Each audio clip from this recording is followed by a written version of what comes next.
আবারও খামেনির হুঙ্কার, সামনে কি ঘটতে পারে ভয়ঙ্কর কিছু? এবার ইসরায়েলের বিরুদ্ধে মুসলিম বিশ্বকে এক হওয়ার ডাক দিলেন ইরানের সর্বোচ্চ ধর্মীয় নেতা। কঠোরভাবে দখলদার রাষ্ট্র ও তার সাঙ্গপাঙ্গকে রুখে দেওয়ার আহ্বান জানিয়েছেন তিনি। নানা ছলে বলে কৌশলে মুসলিম উম্মাহকে ফিলিস্তিন থেকে দূরে সরানোর চেষ্টা করা হলেও একতাবদ্ধ থাকার ঘোষণা খামেনির। তেহরানে অনুষ্ঠিত এক বিশাল জনসমাবেশে বক্তব্য রাখেন ইরানের সর্বোচ্চ ধর্মীয় নেতা আয়াতুল্লাহ খামেনি। আলোচনা করেন ফিলিস্তিন, গাজা সহ আন্তর্জাতিক নানা বিষয়ে। এ সময় গাজার প্রসঙ্গ টেনে তিনি বলেন, ফিলিস্তিনে ইসরায়েলের নৃশংসতা উপেক্ষা করার মতো নয়, অবিলম্বেই তা আটকাতে মুসলিম বিশ্বকে এক হতে বলেন তিনি। এ সময় যুক্তরাষ্ট্র ও দোসর ইসরায়েলের বিরুদ্ধে বিশ্বব্যাপী প্রতিরোধের আহ্বান জানান আয়াতুল্লাহ খামেনি। কোনো রকমের বিভ্রান্তিতে পড়ে যাতে ফিলিস্তিনকে ভুলে না যায় আরব বিশ্ব সতর্ক করা হয় সে বিষয়েও। গাজা ও ফিলিস্তিনে চালানো হত্যাযজ্ঞের বিরুদ্ধে পূর্ণ কণ্ঠে লড়ার ঘোষণা দেন খামেনি। বিভিন্ন ধরনের গুজব, বিবৃতি আর অপ্রাসঙ্গিক আলাপ করে ফিলিস্তিনের ইস্যুকে দূরে ঠেলে দিচ্ছে পশ্চিমারা।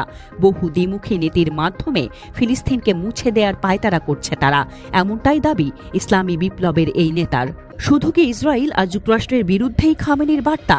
না, হুঙ্কার এসেছে যুক্তরাজ্য সহ ইহুদি ভূখণ্ডটির মদতদাতাদের বিরুদ্ধেও।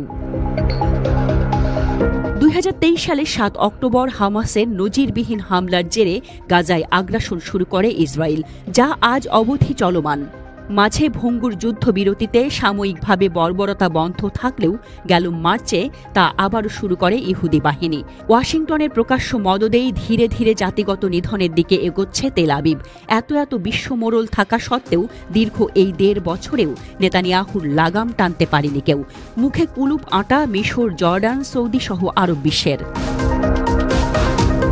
অন্যদিকে ভিন্ন চিত্র যেন শিয়া প্রধান দেশ ইরানের। মধ্যপ্রাচ্যের এই অন্যতম পরাশক্তি বরাবরই ছিল ফিলিস্তিন আর গাজাবাসীর পক্ষে।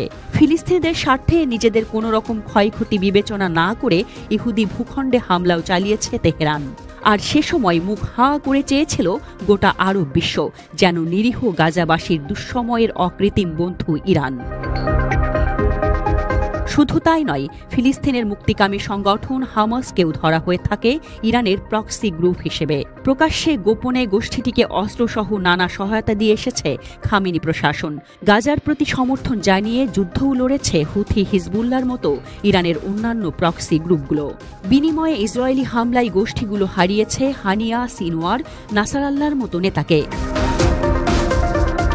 অথচ 1948 সালে ইসরায়েল প্রতিষ্ঠার পর তাতে তুরস্কের পর দ্বিতীয় দেশ হিসেবে সমর্থন দেয় ইরান।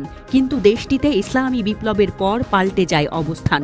অন্যদিকে ফিলিস্তিনের হয়ে 1967 সালে যুদ্ধ করা মুসলিম সংখ্যাগরিষ্ঠ মিশর, জর্ডানই আজ ইসরায়েলের বন্ধু।